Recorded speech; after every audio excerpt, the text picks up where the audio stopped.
Hello, I'm Kenji Bunch. To the vast majority of the world's population, that means nothing. But to people interested in the micro genre of contemporary scordatura viola, I'm the guy who wrote something called the Three Gs. The Three Gs is a solo viola composition written with a weird tuning where you tune your A string down a step to G, keep your D string the same, keep your G string, and tune your C string down a fourth to another low G. It's an open tuning from old-time Appalachian fiddling, which translated from the violin has three D strings and is called Bonaparte's tuning, because you traditionally play Bonaparte's retreat in that tuning, old fiddle tune, or sometimes called Dead Man's tuning. Anyway, I thought it sounded cool on the viola, so I was kind of experimenting with that tuning and came up with this solo piece. The title obviously refers to the three G strings. This video is called The Secrets of the Three Gs, so I'm going to let you in on a few trade secrets. The title actually has three meanings. The meaning is threefold. One is the obvious, the tuning of the strings. Another is when I wrote this, which was way back in, I think, 2005 or 6, it was like 12, 13 years ago. I had a really bad sinus infection, and it felt like 3 Gs of gravitational force coming down on my face. And lastly, at the time I wrote this, I owed my landlady $3,000. So 3 Gs was very relevant to me in a number of ways. Okay, so as far as the piece, I never intended this thing to become something that people play, and I'm extremely honored and excited to see that it's taken off a little bit and people are playing the piece. I actually never intended to write it down. I only did that once because one of my students wanted to learn it, and I had just been playing it kind of by memory. And it was extremely confusing to write down because you have to write it in transposition, so it's the way your fingers would finger a piece written in standard tuning, except the strings are retuned, so what you see is not what you hear, which is confusing for me. Anyway, if you have the music, I want to point out a couple of things that might be a little vague or actually possibly incorrect. And I'll work on tweaking the music so it fixes that issue. But just a few things about the piece in general. One is that the point of the 3 Gs is not to play it really fast. It also doesn't work if it's too slow. But more important than tempo is just keeping a really steady, solid groove. That's got to be groove above everything else. It's just got to hold really firm. You know, you can work with the tempo, but it's got to just groove really hard. Okay, so when you're retuning your instrument, I like to give it at least a couple of minutes to settle. So if I'm playing a concert, and I mean, ideally, I would have 2 violas, one for the standard tuning stuff and one for the 3 Gs, or if I have anything else that's in a different tuning. If you have a fresh viola that's been tuned that way for a day or so, it's going to be more reliable. If that's not possible, then give yourself a couple of minutes, like plan your program so that you have the time to retune it. Maybe if there's an intermission or something, try to schedule it that way so you have a little time. If not, and I've done this a number of times, I'll play something and then as an encore I'll play the 3 Gs. So I'll just retune quickly, talk about the piece or something for a few minutes to give the instrument time to settle, and then check the tuning again. The tendency is your retuned A string will want to keep coming back up to A. Strings have a memory of where they've been stretched, and they want to return to that place. So the G, that's always going to want to come up. The same with the low G. What I like to do is tune my C string slightly sharp. Slightly flat, because when I play it, see, just the pressure of the bow on a string that's that loose will raise the pitch. So if I want to hear an octave that's relatively in tune, I'm going to voice it so the bottom one is just slightly lower, and then when I play them together, it'll usually work out. And also in the heat of the battle, when you're playing the piece, the tuning can change, and you just want to be able to make do with whatever's going on. Okay, so a couple of things about the notation. First of all, I think it's measure 12. If you have the music, you'll notice in measure 12 there's a marking, there's an X. And that marking is to slap the fingerboard with your left hand. Let me see if I can play that. So that's...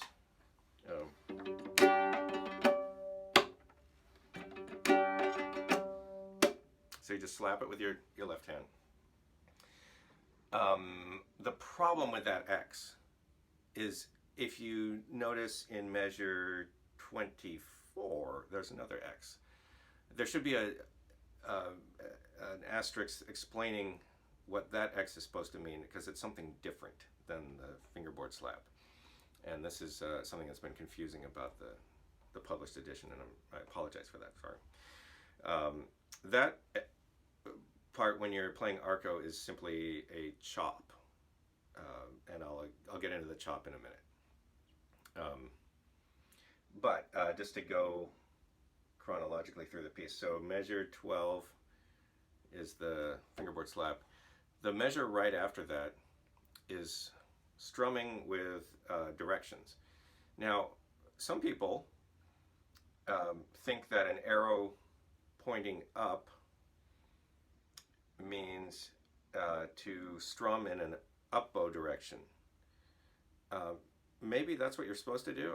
I'm not sure. But what it means to me is the sound from low to high is up, and the sound from high to low is an arrow going down. So hopefully that makes sense. So that strumming part is going to sound like... Is that right? Oh, yeah. Okay, look, I like wrote this piece, whatever, without writing anything down, and it made sense to me in my head. Ever since I wrote the music out, I can't look at it. It confuses me. So sorry. That's right. So it's up, down, up, left, down, up, down, up, down, up, left, down.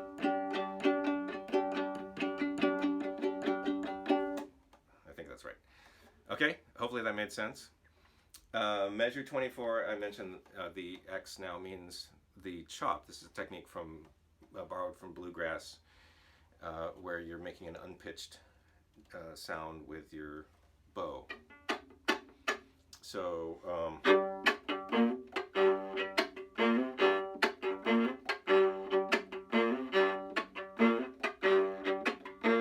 that's kind of slow.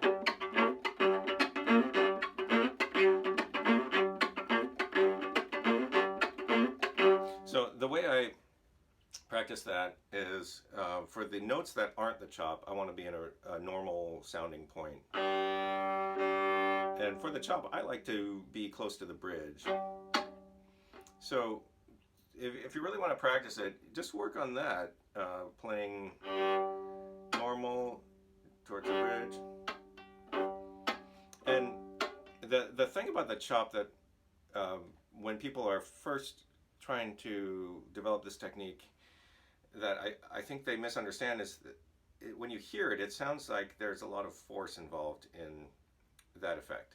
But actually, it's a very delicate thing where you're just kind of, you're just kind of placing the bow on the strings and just slightly moving it in a lateral direction away from the bridge, and you do it by extending your fingers like that.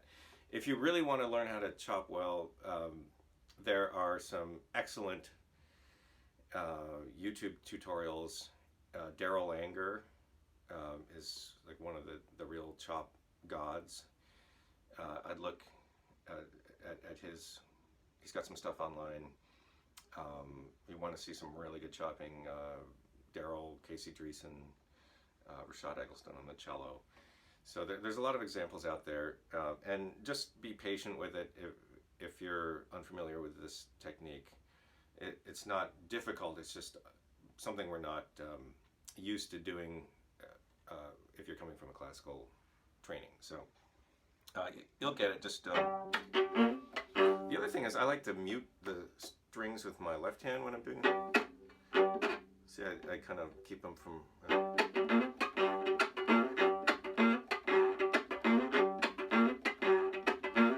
like so. Okay, the last thing is from measures 87 to 93, it looks crazy, right? There's a ton of notes. How does that go?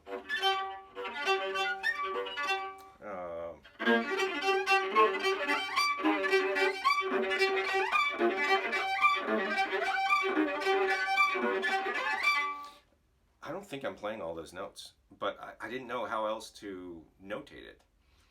So I hope that makes sense what I'm doing.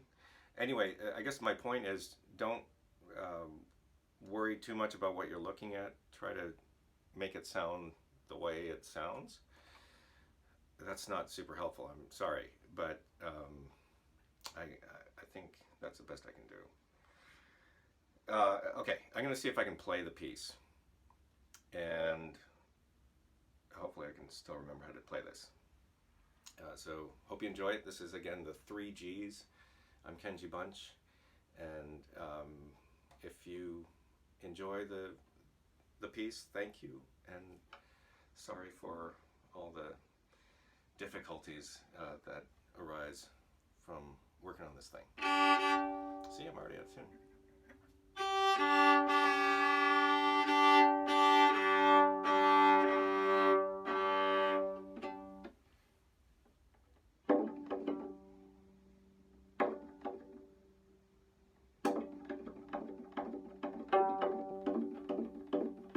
Oh, I'm sorry. That just reminded me that one little secret about that opening. If you pitch really close to the bridge, the intonation will stay a little steadier. If you're down here, it feels a little punchier and more kind of more percussive, which is what I'm looking for. So I'm kind of plucking closer to the bridge. Okay, that's it. I won't stop again. I'm going to play the 3 Gs. Here it is. 3 Gs.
What the hell was the last note?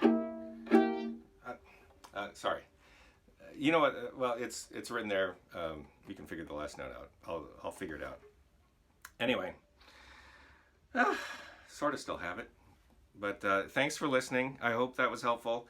Let me know if you have any questions. And yeah, enjoy the Scordatura viola.